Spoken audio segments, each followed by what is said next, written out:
Hello everyone. Study Plank official channel पे आप सभी का स्वागत है। जैसा कि आप लोग जानते हैं कि बिहार एस्टेट 2024 की न्यू वैकेंसी रिलीज़ हो चुकी है। हम उसके बारे में आज बात करेंगे और जानेंगे कि उसकी क्या योग्यता है, फिर उसके बाद क्या चयन प्रक्रिया होगी, क्या फ़ीस होगी और कौन से सब्जेक्ट कॉम्बिनेशन वैलिड होंगे टीजीटी और पीजीटी में। तो फ्रेंड्स चलिए हम स्टार्ट करते हैं। फर्स्ट देखिए, जो एस्टेट की संरचना या हम कहें जो कोर कॉम्पोजिशन बताया गया है, वो कहा गया है कि ये पात्रता परीक्षा जो है बहुविकल्पी होगी, यानी आपके पास मल्टीपल चॉइस वाली होगी। क्वेश्चंस आपके एक होंगे और उसके चॉइसेस अलग अलग होंगे। जो क्वेश्चंस हैं वो क्वेश्चंस पर क्वेश्चन 1 मार्क के होंगे और नेगेटिव मार्किंग नहीं होगी। जो यहाँ पे आप इस तरह से देख सकते हो, यहाँ लिखा हुआ है कि नेगेटिव मार्किंग पहली बात नहीं होगी और हर क्वेश्चन, वो जो क्वेश्चन है वो 1 अंक का होगा। ठीक है। नेक्स्ट, परीक्षा के विषय की हम अगर बात करें तो यहाँ पे बहुत सारे विषय दिए हुए हैं जो हम देख सकते हैं। जैसे कि यहाँ दिया है हिंदी, उर्दू, बांग्ला, मैथिली, संस्कृत, अरबी, फारसी, भोजपुरी, अंग्रेजी, गणित, विज्ञान और सामाजिक विज्ञान। ठीक है।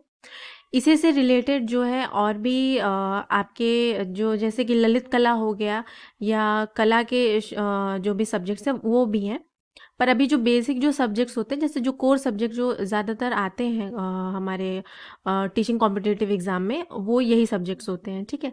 तो उनके अगर हम शैक्षणिक या प्रशैक्षणिक अर्हता देख लें या क्या आपको ज़रूरी होगा, तो आपको जो है टीजीटी के लिए अगर आप भर रहे हैं, यानी क्लास 10th के लिए अगर आप भर रहे हो, तो आपको जो है 50% एग्रीगेट मार्क्स चाहिए अपने ग्रेजुएशन में, प्लस आपका बीएड जो होना चाहिए। बीएड की डिग्री अनिवार्य है। ऐसा नहीं है कि आप अगर अपीयरिंग हो तो आप डाल सकते हो, वो नहीं है। आपको एकदम आपने बीएड कर रखा हो और आपका बीएड की डिग्री का जो भी आपके पास सर्टिफिकेट हो आपके पास होना चाहिए। ठीक है। तो ये इसमें मांगा है। फिर आप देख सकते हो यहाँ पे लिखा हुआ है, किसी मान्यता प्राप्त विश्वविद्यालय से स्नातक अथवा स्नातकोत्तर।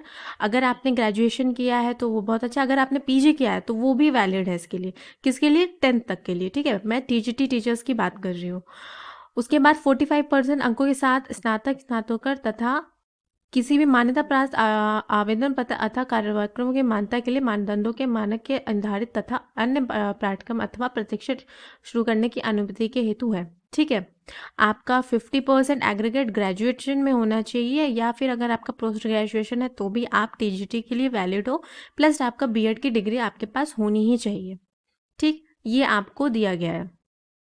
नेक्स्ट की अगर हम बात करें, देखिए मैंने जैसे बात कर रही थी मैं कि शारीरिक शिक्षा के लिए भी यहाँ पे है, तो फिजिकल एजुकेशन के टीचर्स के लिए भी यही है। आपके पास ग्रेजुएशन या पोस्ट ग्रेजुएशन होना चाहिए, प्लस 50% एग्रीगेट मार्क्स के साथ, प्लस उसके साथ आपका बीएड की डिग्री होनी चाहिए। ठीक। नेक्स्ट अगर हम आए तो इसी तरह संगीत विषय, ललित कला और नृत्य कला भी है। ठीक, आगे बढ़ते हैं। देखिए, ठीक है, यहाँ पे देखिए एक विशेष विद्यालय अध्यापक के लिए भी अगर हम देखें, यहाँ पे नोटिफिकेशन है, तो उसके लिए भी न्यूनतम 50% अंकों के साथ आपका मान्यता प्राप्त विश्वविद्यालय से स्नातक उपाधि होनी चाहिए और उसके साथ बीएड की डिग्री, जो यहाँ पे यहाँ दे सकते हैं, बीएड की डिग्री भी बहुत ही ज़रूरी है।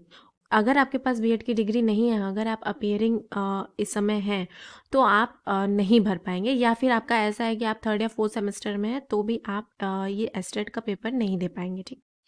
एस्टेट का पेपर जो होता है बेसिकली क्वालिफाइंग नेचर का होता है। इससे आपको कोई ये आपकी कोई नौकरी नहीं मिलती है, बट आप वैलिड हो जाते हो आगे आने वाली जो भी बिहार की वैकेंसी होती है, जो टीचिंग बेस्ड वैकेंसी है, उसके लिए आप वैलिड हो जाते हो उस एग्ज़ाम में बैठने के लिए।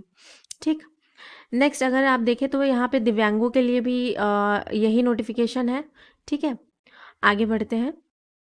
विषय समूह की बात कर लें, जिसमें बहुत सारे स्टूडेंट कंफ्यूज होते हैं कि उन्हें किस तरह का विषय समूह लेना है और किस तरह के, अगर उनका सब्जेक्ट कॉम्बिनेशन है तो वो क्या वो एस्टेट भर सकते हैं या नहीं भर सकते हैं।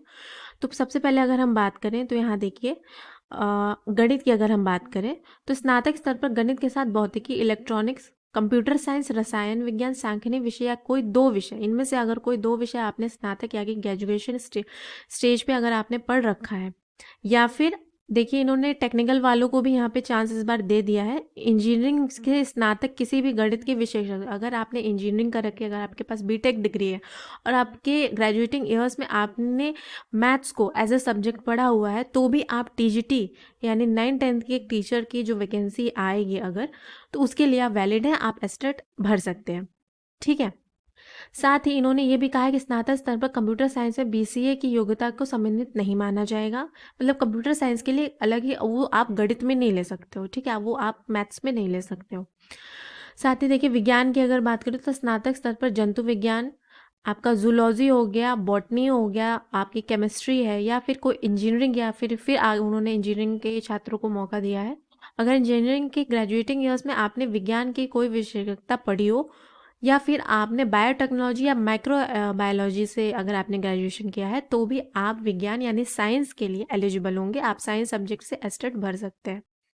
नेक्स्ट देखिए सामाजिक विज्ञान की अगर यहाँ बात करें तो सबसे ज़्यादा सोशल साइंस में ये होता है कि लोग कंफ्यूज हो जाते हैं। अगर सामाजिक विज्ञान की बात करें तो स्नातक स्तर पर सहायक विषय या प्रतिष्ठा विषय के अंतर्गत इतिहास, भूगोल, अर्थशास्त्र, राजनीति शास्त्र में किसी 2 विषय का उत्तीर्ण होना ज़रूरी है। अब यहाँ पे ध्यान देने वाली बात ये है कि या तो आपके सब्जेक्ट कॉम्बिनेशन में आपने इतिहास पढ़ा हो, या इतिहास के साथ कोई सब्सिडियरी सब्जेक्ट आपका ज्योग्राफी भी रहा हो, तो ही आप सामाजिक विज्ञान या सोशल साइंस के लिए वैलिड है भरने के लिए ये। अगर आपने कोई भी अगर सब्जेक्ट पढ़ा और इसके साथ आपका हिस्ट्री या आपकी ज्योग्राफी आपके सब्जेक्ट कॉम्बिनेशन में नहीं थी, तो आप वैलिड नहीं होंगे। इसी तरह अर्थशास्त्र और राजनीति यानी पॉलिटिकल साइंस और अर्थशास्त्र को लेके भी यही चीज़ है कि कोई 2 विषय में से उत्तीर्ण हो और अनिवार्य रूप से किसी एक विषय इतिहास या भूगोल का होना आवश्यक है। यहाँ पे देखिए यहाँ इन्होंने बहुत ही सिंपल तरीके से ये चीज़ को बताया है कि इतिहास या भूगोल यानी हिस्ट्री और ज्योग्राफी का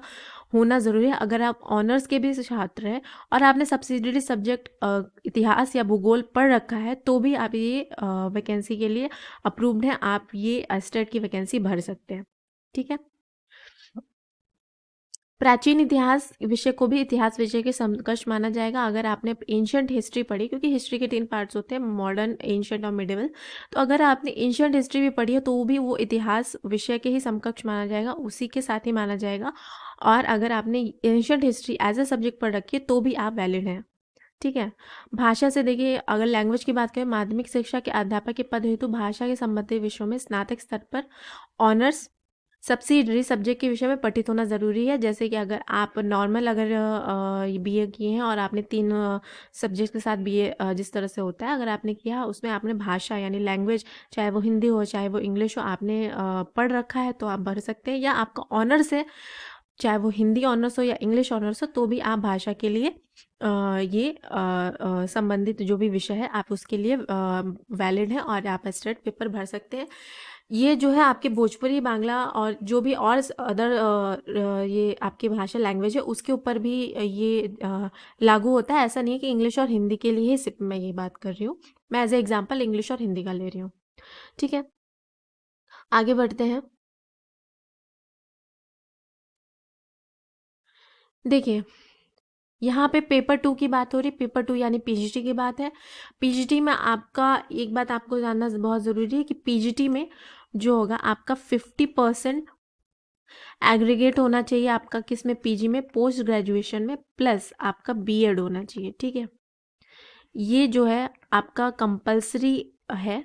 अगर यही रहेगा तो ही आप पोस्ट ग्रेजुएशन के लिए यानी पेपर 2 के लिए, एस्टेट पेपर 2 के लिए आप आगे बढ़ सकते हैं। अदरवाइज अगर आपने पीजी कंप्लीट नहीं किया है या फिर आपका पीजी कंप्लीट है और बीएड नहीं कंप्लीट हुआ है, तो आप इसके लिए वैलिड नहीं है, आप इसको नहीं जाएं। आपके लिए बेहतर यही होगा कि आप टीजीटी में आप अपने सब्जेक्ट्स के कोड जो आपके सब्जेक्ट्स हैं टीजीटी पे या फिर एस्टेट पेपर 1 को क्लियर करें। ठीक है, उसके भी लेके आपके सब्जेक्ट्स के लेके यही बात आपसे यहाँ कही गई है कि किसी मान्यता प्राप्त विश्वविद्यालय से कम 45% प्रतिशत अंकों के साथ, या फिर किसी भी मान्यता प्राप्त विश्वविद्यालय के साथ 50% अंकों के साथ स्नातकोत्तर उत्तीर्ण और राष्ट्रीय अभ्यास परिषद से मान्यता प्राप्त संस्थान के साथ शिक्षा में स्नातक यानी बीएड होना अति आवश्यक है। ठीक है, जो सब्जेक्ट्स आपके यहाँ पे अवेलेबल हैं, जैसे टीजीटी में थे वैसे ही यहाँ पे भी हैं, यहाँ पे आप देख सकते हैं। ये जो 1 2 3 4 या 205 207 आप देख रहे हैं, ये कोई सीट नहीं है, इसको सीट मत समझिएगा, विषय का कोड है ये, ठीक है।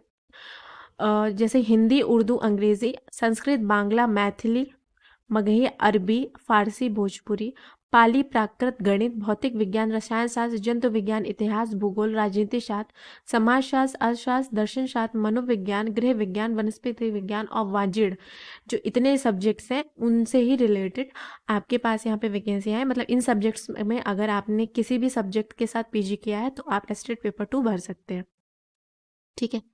इनके भी अगर सब्जेक्ट कॉम्बिनेशन की हम बात करें, क्योंकि सब्जेक्ट कॉम्बिनेशन में ही सबसे ज़्यादा कन्फ्यूजन होता है, तो आप देख सकते हैं यहाँ पे वाजन विषय में कम से कम 50, अगर हम वाजन की बात करें तो कम से कम 50% अंकों के साथ में किसी मान्यता प्राप्त विश्वविद्यालय से स्नातकोत्तर उत्तीर्ण यानी पीजी पोस्ट ग्रेजुएशन आपका होना चाहिए, और आपके पास जो भी विषय की अर्हता जो भी है वो रहनी चाहिए, और आपका बीएड का डिग्री होना चाहिए।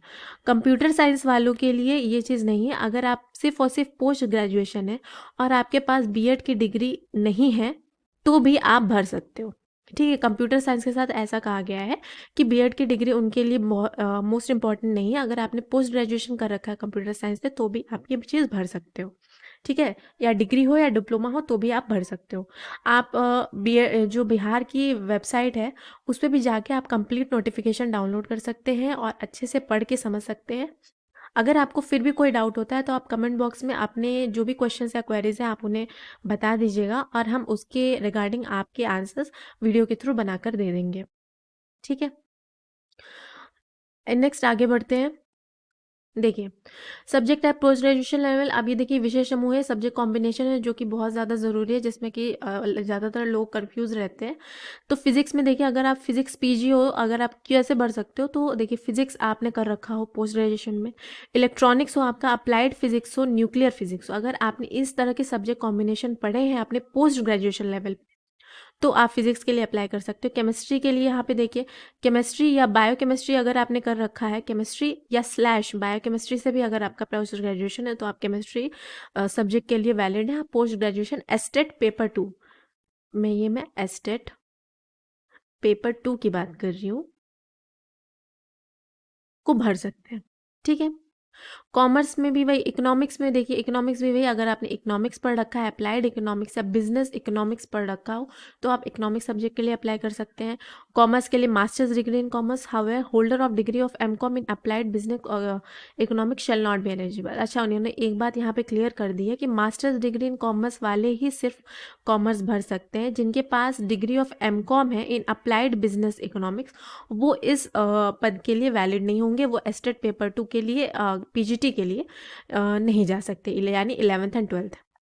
पीजीटी मतलब 11th एंड 12th की बात यहाँ पे हो रही है, ठीक है। नेक्स्ट देखिए, बॉटनी या जूलॉजी, अगर हम इसको लाइफ साइंसेज भी बोला जाता है।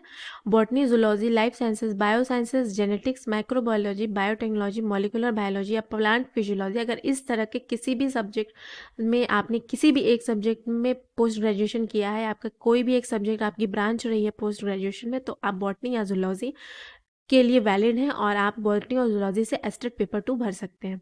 वैसे ही मैथ्स के लिए भी है, आपका मैथ्स होना चाहिए, अप्लाइड मैथमेटिक्स।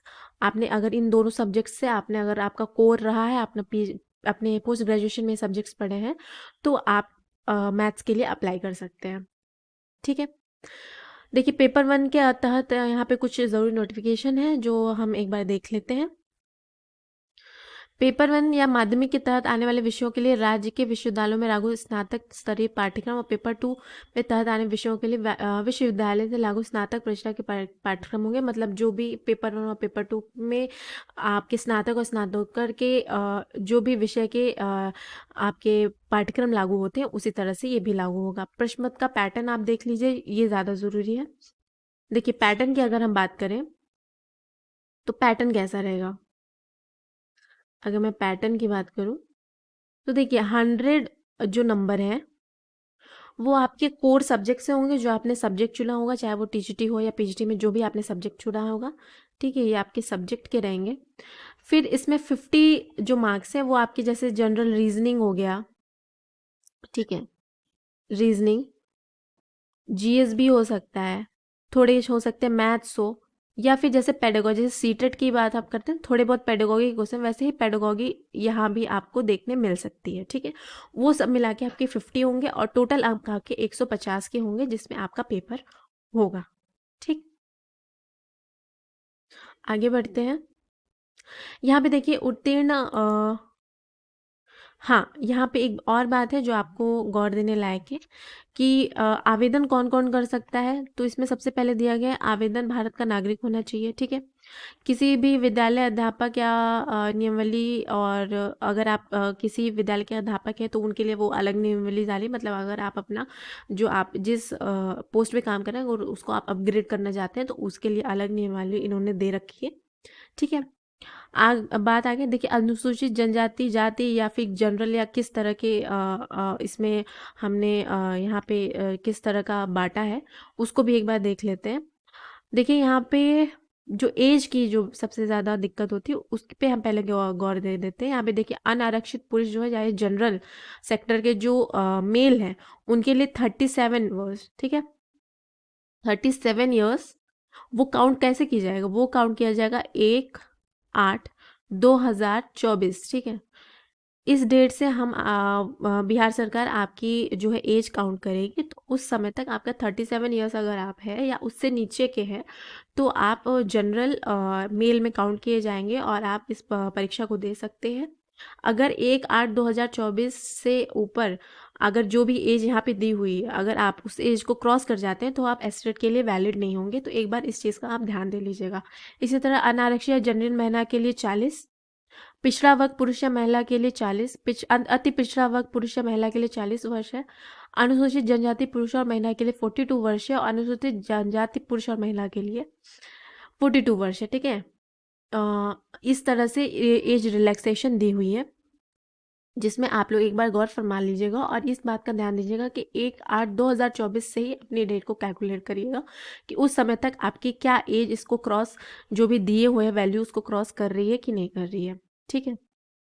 नेक्स्ट अगर देखा जाए तो इन्होंने पूरे ही नोटिफिकेशन में ये भी बता दिया है कि आप एग्ज़ाम देने के बाद आप पास होंगे फेल होंगे उस हिसाब से एग्रीगेट परसेंट के हिसाब से आप अपना कैलकुलेट कर लीजिए। देखिए यहाँ क्योंकि ये कोई एग्ज़ाम आपके जॉब रिलेटेड नहीं है, ठीक है, ये सिर्फ जैसे सीटेट होता है ना कि एलिजिबिलिटी टेस्ट है, तो ये एक तरह का एलिजिबिलिटी टेस्ट है। तो इससे आप अगर यहाँ पे देखिए तो समान कोटि में अगर देखा जाए अगर जनरल के लिए यहाँ बात की जाए, देखिए जनरल की अगर बात की जाए तो 50% मार्क अगर आप एस्टेट में ले आते हैं चाहे वो पेपर 1 हो या पेपर 2 हो तो आप क्वालिफाइड माने जाएंगे। ओबीसी की अगर बात की जाए तो 45.5% मार्क्स के साथ आप क्वालिफाइड हैं। जो अन्य पिछड़ा वर्ग है, जो अत्यंत पिछड़ा वर्ग है उनके लिए आपको दिया गया है 42.5%, ठीक है। दिव्यांग जो हैं, ठीक है, उनके लिए दिया है 40%। और अगर आप महिला हैं यानी फीमेल है किसी भी कैटेगरी के, ठीक है, एनी कैटेगरी, ये ध्यान दीजिएगा कि एनी कैटेगरी की अगर आप फीमेल है किसी भी चाहे वो जनरल हो ओबीसी हो अत्यंत पिछड़ा वर्ग हो अनुसूचित जाति जनजाति या दिव्यांग हो तो आप 40% मार्क के साथ क्वालिफाइड हैं, ठीक है। तो फीमेल्स के लिए बहुत अच्छा मौका है, उन्होंने बहुत अच्छी रिलैक्सेशन दी है फीमेल कैंडिडेट्स को, ठीक है। प्रमाण पत्र जैसे कि सीटेट में आपको मिलता है पेपर 1 और पेपर 2 का उत्तीर्ण होने में आपको एक सर्टिफिकेट दे दिया जाएगा। साथ ही यहाँ पे देखिए आपको क्या जो है फ़ीस देनी होगी, सारी जो भी डिटेल्स हैं वो बिहार सरकार के जो भी उनका ऑफिशियल वेबसाइट है वहाँ पे वहीं से आप जो है एस्टेट के ये जो भी नोटिफिकेशन है और एस्टेट का जो भी एप्लीकेशन फॉर्म है आप वहीं से जाके आप फिलअप कर सकते हो। सारी चीज़ें आप तैयार रखिएगा, चाहे वो बीएड की डिग्री का आपका ये हो आपका फ़ोटोकॉपी, सॉरी फ़ोटोकॉपी नहीं, आपका जो भी आपकी कॉपी हो जो सॉफ्ट कॉपी हो या फिर आपके ग्रेजुएशन या पोस्ट ग्रेजुएशन के मार्कशीट मार्क्स को लेके जो भी आपके पास सॉफ्ट कॉपी अवेलेबल हो और आपका सिग्नेचर और एक फ़ोटो का सॉफ्ट कॉपी आप अवेलेबल रखिए और सारे डिटेल्स आप फिर भर सकते हैं, ठीक है।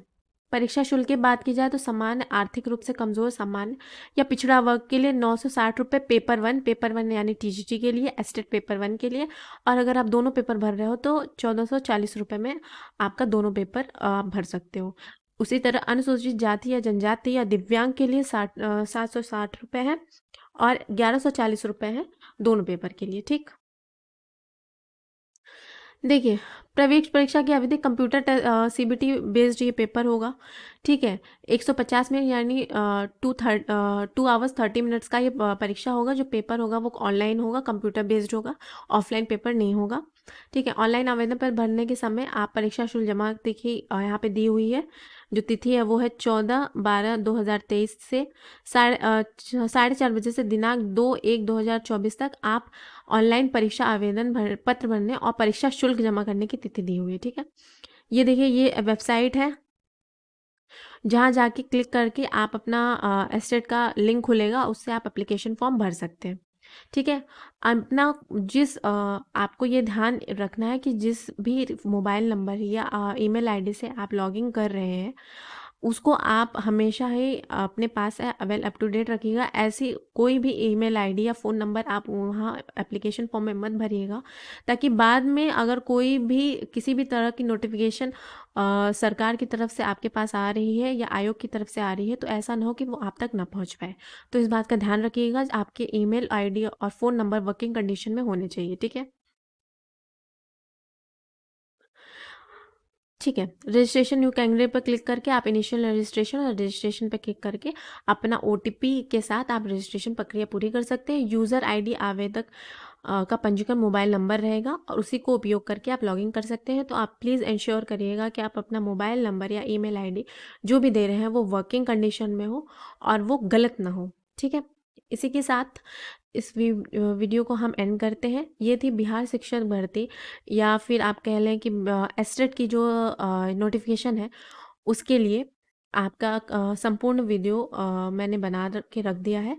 आप इसको पूरी तरह से देख लीजिए। इसके बाद आप जाके इनके साइट पे भी आप पूरा नोटिफिकेशन डाउनलोड करके पढ़ सकते हैं। इसके बाद भी अगर आपको किसी तरह का डाउट होता है तो आप हमें कमेंट सेक्शन में अपने डाउट्स पूछ सकते हैं, और फॉर श्योर हम पूरी कोशिश करेंगे कि हम आपके डाउट्स को क्लियर करें। साथ ही साथ मैं आपको बता देना चाहती हूँ कि एस्टेट से रिलेटेड क्लासेस जल्दी शुरू होने वाली हैं, और मैथ्स के जितने भी डाउट्स होंगे या जो भी आपको क्वेरी है किसी और सब्जेक्ट्स को लेके, या कुछ भी अगर आपको लग रहा है कि ये आपको दिक्कत आ रही है, तो वो भी आप कमेंट सेक्शन में बता सकते हैं। तो अगर आपको हमारे चैनल के साथ जुड़े रहना है और मैथ्स के आने वाले एस्टेट की क्लासेस देखनी है, तो प्लीज़ हमारे चैनल को सब्सक्राइब करें और लाइक करें और ज़्यादा से ज़्यादा लोगों तक शेयर करें। Thank you.